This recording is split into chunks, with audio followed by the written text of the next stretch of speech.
When I was a kid, I hated reading newspapers. Like, I just couldn't stand the idea of reading newspapers. My dad read 7 to 8 just business newspapers on a daily basis. My mom perused 2 to 3 vernacular ones, and even my brother clocked up about 5 newspapers a day. And as for me, I was totally sure I was adopted. Either way, not like I had much of a choice there. Wait, I don't mean in terms of my family. I love my family. I mean in terms of reading newspapers. Like I just had to read newspapers. And there was no copying out of that.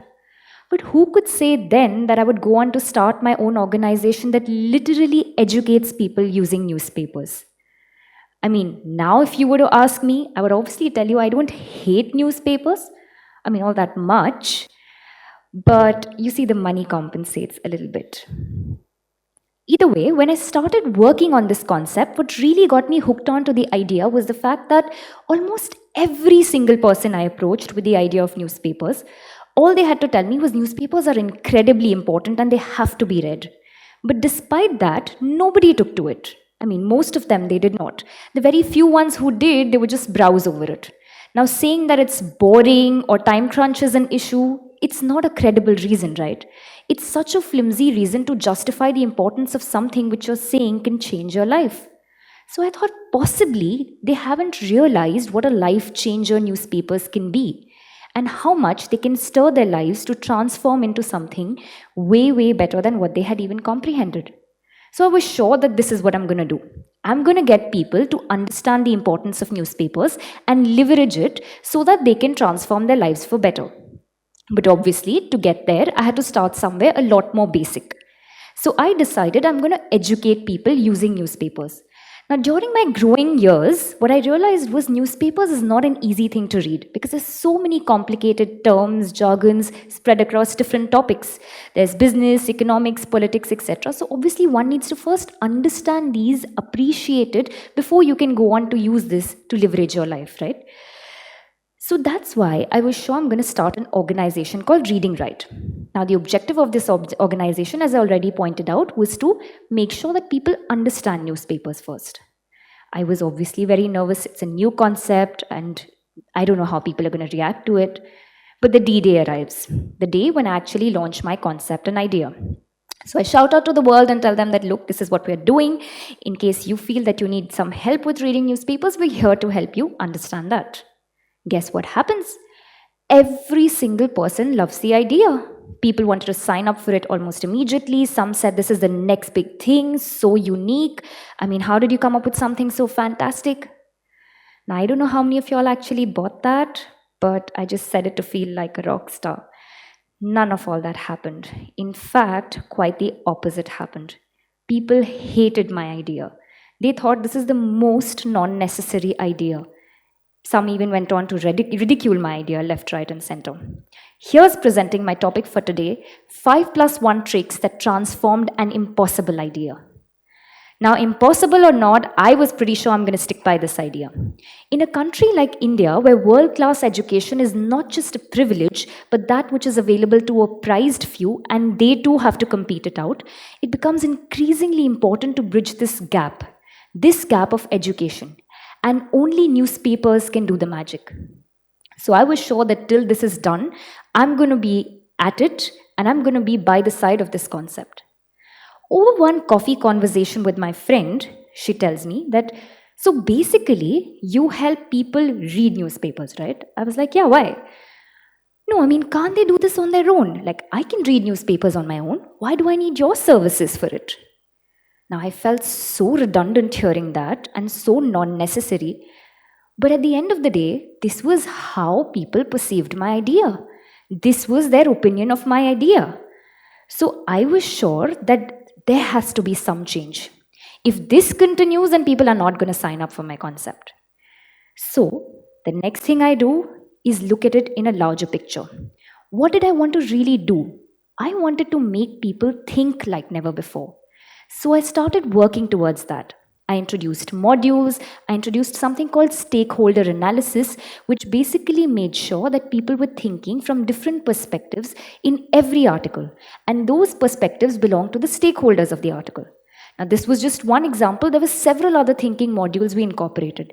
All in all, trying to do just one thing, getting people to think like never before. My organization mantra went on to say that we're here to help you think using newspapers. And that, ladies and gentlemen, made me see my first positive change. My learning number one, solve the problem and not the solution. If I were to stick to the solution that I want to just teach people how to read newspapers, I possibly would not have seen the light of the day. It's very important to make sure that we're solving the problem and keep a track of why we initially started on this journey. Just selling your solution does not help. Often we get so lost in selling our solution that we forget what the real problem is. So don't let that happen to you. Now, a couple of years later, I was meeting the Honorable Secretary of the Skill Development Ministry. They wanted to float this innovative project, a project which they said that if it meets the criteria of our semi-skilled workers, we would obviously hand it over to you. I was obviously very excited because working with the government means working with the masses.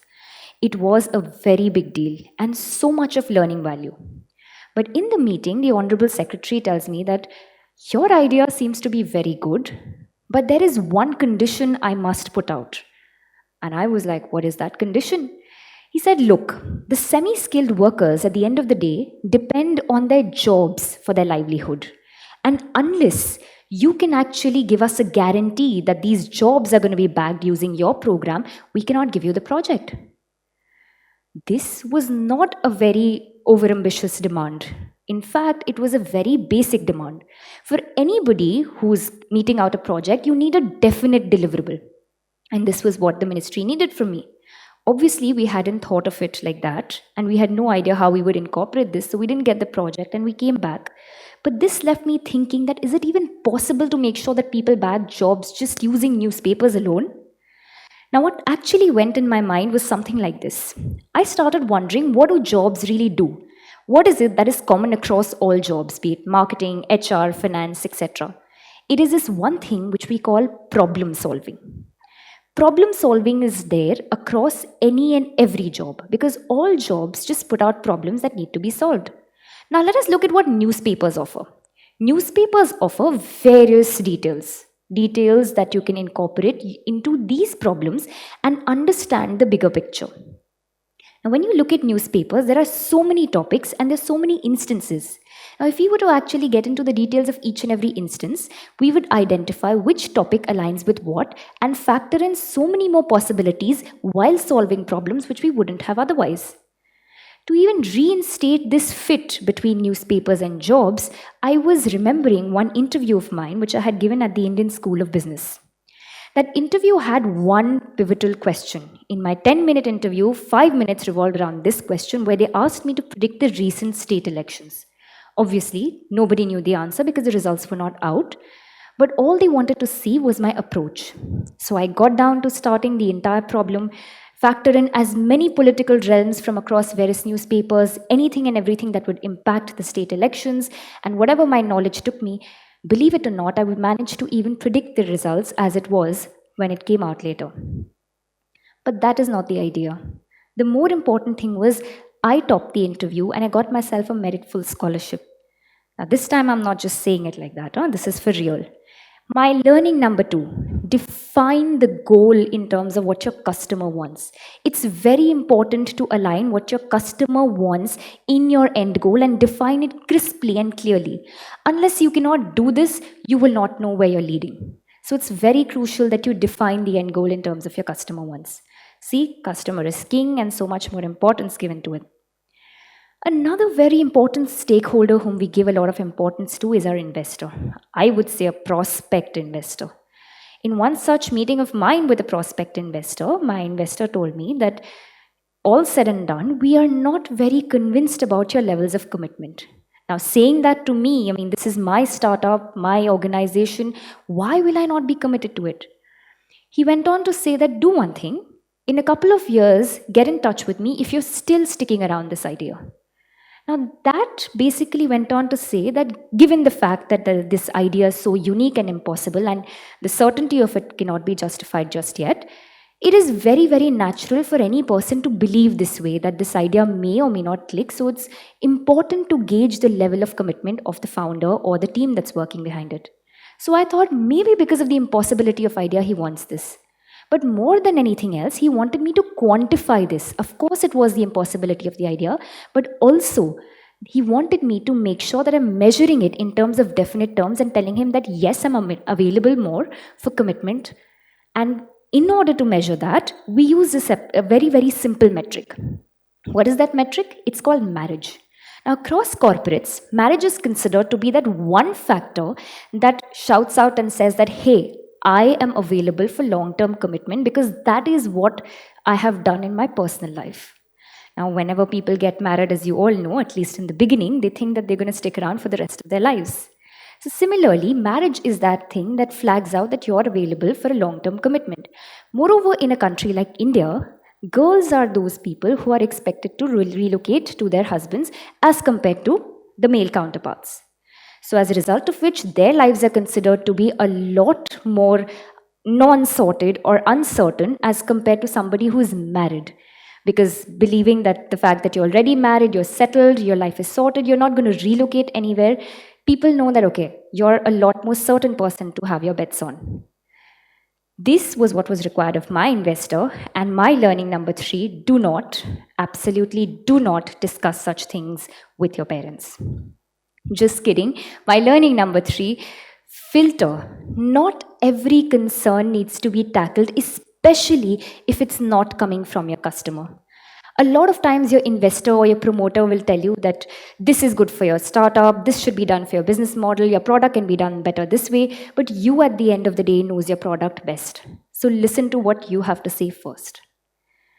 Something strange was happening in the industry at that time. We as an organization have always tried to promote print media. We believe that newspapers, as opposed to digital apps or online, is a much better medium to study from. And our learning pedagogy just aligns best with that. Because obviously the distractions are a lot lesser, people cannot filter what they want to read, and everything comes as a comprehensive whole to them. Online, nowadays, people filter out so much. So we've always encouraged our students to read from newspapers. Now, at the same time, we've all been seeing that the print media has been on a decline, and all those people reading from newspapers are shifting slowly to the online movement. So all these print media companies, when they heard about me, they thought this is amazing, that there is this organization who's probably going to bail us out to a certain extent, if not completely. They wanted to partner with me. And as for us, we had the choice because there wasn't many more organizations like us at that point in time. So we had the choice to choose an organization, a print media company, in terms of the quality of content and partner with them. Why would we partner? We had too many benefits for our customers, subsidized rates, and a lot of support system in place. So we thought this was a very ideal partnership. And more than anyone, our customers benefited the most. But guess what? We did not go ahead with the partnership. Why not? Because that one stakeholder in the entire realm of things was not happy, our customer. Our customers thought this is some sort of a paid partnership. They couldn't trust our advice with the newspapers we were attaching ourselves to. Now, on a normal day, if you would tell them that, read from this newspaper, they would have totally trusted us. But this arrangement got them a little dubious. And obviously, given the commercial aspects of this, it is very likely that someone will not trust this upfront. What we decided to do was prioritize. My 4th learning. Prioritize your customer over everyone. Even if you or your partner thinks that the partnership is 100% ideal, do not go ahead with it unless and until your customer approves of it. Because it's very important to factor your customer needs before everyone else's. A lot of time we as startups want to grow, and for that, partnerships is the key. But very, very important to always make sure that your customer is on board for every partnership that you undertake. One very common question that we get as an organization is, how do we build this habit of newspaper reading? Of course, one thing to say that, okay, you can do this and do that, but what's even more surprising is when people come up to us and tell us that, can you build a habit for us? Like, can that be something we pay you for? And that is astounding, right? But trust me, a lot of people have come to us saying that.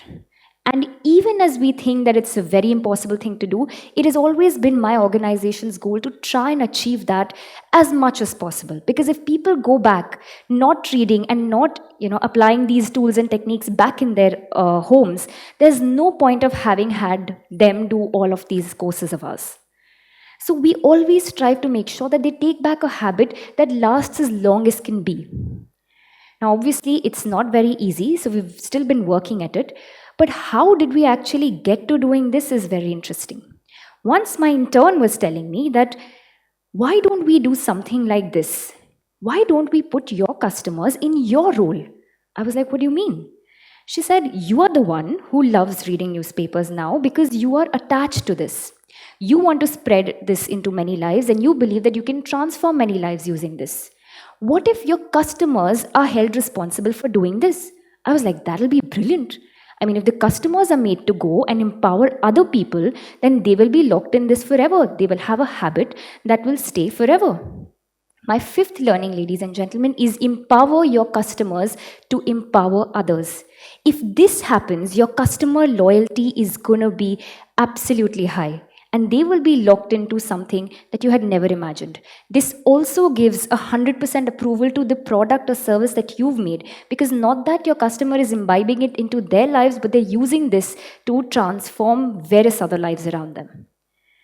This will leave an everlasting impact in a manner that we call creating magic is. Now, before I go on to my +1 learning, I'll tell you why I call it so. You know the deal with +1s, they always come attached no matter what you do or where you go. So that's why I call this my +1 learning. Moreover, I wasn't very sure how long you're going to stay awake, so I thought it's totally worth a try to create some level of curiosity, isn't it? My +1 learning, ladies and gentlemen, finding infinite solutions. Every day of our lives, we're solving problems. Sometimes the same old ones, sometimes new ones. Sometimes we're just redefining our very own solutions, because we always have to strive towards improvement. And this is something we have to be at throughout our lives, throughout the journey of our business concept. So years later, when you and me swap places and you're at a TED Talk and I'm an audience to one, I'm pretty sure that your 5 learnings could be very different from the ones that I had to put forth. But this particular one is going to be pretty much similar, because finding infinite solutions is an ongoing journey that is here to stay. Ladies and gentlemen, here's presenting my 5+1 tricks that transformed an impossible idea. I hope it transforms yours too. And trust me, this is 100% customer authentic approved. Thank you.